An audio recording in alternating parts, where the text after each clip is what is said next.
Hai,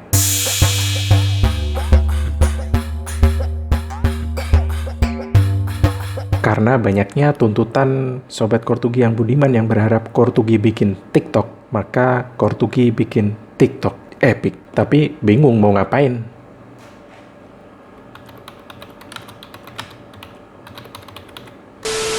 Permintaan bikin akun TikTok ini cukup tinggi karena nampaknya TikTok ini seperti babat alas soal kesehatan gigi di masyarakat. Banyak sekali ditemui behel-behel setan di lubang-lubang mulut para bocil yang melenggak-lenggok dan lip sync di jagat TikTok. Dan dilihat dari voting di follower Instagram Kortugi juga rupanya banyak yang telah mengetahui atau memahami bahwa di TikTok ini banyak sekali beredar atau berseliweran video-video dengan bocil-bocil yang pakai behel. Jadi votingnya seperti ini nih. Pertanyaannya adalah seberapa sering kamu melihat bocah TikTokan pakai behel? Dan hasilnya lumayan banyak ya. Dari 1639 voter, dia ngevote dengan skala seperti ini. Jadi memang mereka banyak sekali menemui para bocil TikTokers yang menggunakan behel setan. Nah, kemudian pertanyaan berikutnya adalah dari yang pakai behel itu seberapa yakin kalau behelnya bermasalah? Dan hasilnya adalah seperti ini. 1774 orang ngevote dengan skala seperti ini. Meski Mindok baru bikin akun TikTok, tapi udah ada aja yang mention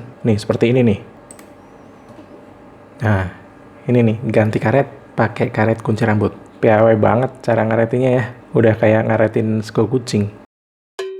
Tapi jika karetnya nanti dilepas, khawatirnya sih nasibnya jadi sama kayak sego kucing hilang karete, ambyar. Sebelumnya juga ada nih yang serupa, kiriman netizen juga. Tuh, dia ngasih tutorial ganti karet dengan karet rambut. Nah, menarik gigi dengan sedemikian rupa dengan karet kuncir bukan berarti nirbahaya atau nggak ada bahayanya. Fisika sederhana, ini tanpa kawat. Jadi, tarikannya menuju ke tengah semua, menuju ke depan. Gigi bakal ngumpul di tengah, dan kalau beneran terkuncir, nangis deh. Nah, bolehlah kamu nggak takut soal gusi meradang, gigi goyah, hingga kerusakannya permanen dan berujung pencabutan gigi. Tapi khawatirlah terhadap kualitas hidup yang akan terpengaruh setelahnya. Betapa banyak profesi yang mensyaratkan giginya sehat. Sebut saja pramugari, atau polisi, atau angkatan. Dan betapa banyaknya juga kan society yang menjadikan ketidaksempurnaan gigi itu sebagai bahan perundungan. Nah, coba lihat yang gigi yang udah sempurna seperti ini, kemudian rusak gara-gara so ide seperti itu, bukannya jadi bahan bulian nanti. Nah, soal efek karet rambut sendiri terhadap rongga mulut juga belum jelas, karena memang diciptakan bukan untuk dipakai di rongga mulut, bukan untuk diemut. Nah, bagaimana jika bahannya itu adalah bahan-bahan yang berbahaya, yang bisa meracuni atau bahkan mengiritasi rongga mulut? Coba bayangkan kalau ternyata karet itu hasil dari daur ulang kondom bekas.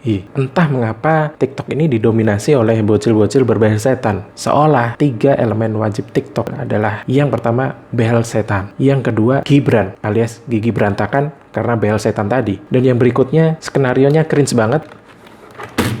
Aduh, nakal. Diam aja di situ ya. Soal behel, ada video yang epic banget nih di TikTok, yang dulu sering banget di-mention di Kortugi, baik di Twitter atau di Instagram. Nih, seperti ini nih videonya. Sayang, semangat ya cari uangnya buat hal dari aku nanti.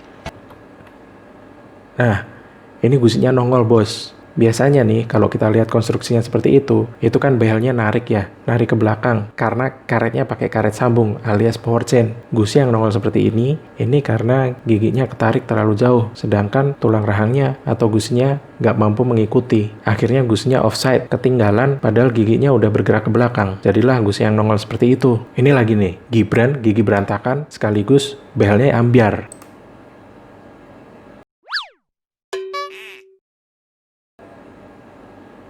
Ini selain giginya ambyar, behelnya juga ambyar. Karang giginya juga udah kebayang bau keanekaragaman hayati.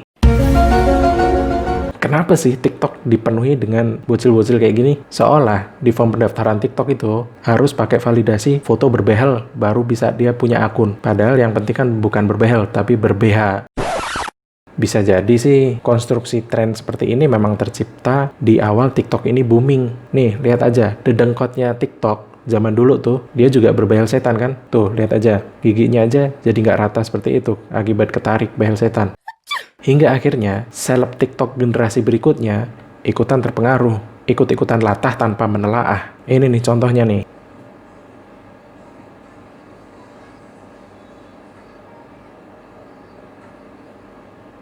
Iya kan? Dua-duanya pakai behel. Circle pertemanan mereka ya akan terikat pada konstruksi yang sama di antara geng-geng mereka sendiri. Termasuk tren yang sama, yaitu tren behelan. Tren yang sama di antara mereka, saling mempengaruhi, saling menguatkan, saling merekomendasikan di mana tempat pasang behelnya. Dan jelas di situ behel-behelnya juga nggak proper. Maka tak heran banyak sekali tutorial-tutorial life hack yang berhubungan dengan behel atau ortodontic hack. Nggak takut apa nanti malah justru kualitas hidupmu yang kena hack. Yang sebenarnya fungsi dari life hack sendiri adalah membuat kesulitan di kehidupan sehari-hari itu jadi praktis dan bisa dilakukan dengan cara yang singkat. Apa nggak takut malah hidupnya yang kena hack atau justru mempersingkat usianya? Kan zong. Nah, sementara Mindok belajar cara bikin TikTok, buat kamu yang mau mention ke Kortugi, silakan ya, atau di follow aja dulu TikTok barunya Kortugi. Meski belum ada isinya, kamu bisa mention di situ, oke? Jadi jangan sampai TikTok ini jadi media sosial yang toksik, karena bagaimanapun juga meski kehidupan itu singkat, tapi kadang bodohnya kelamaan.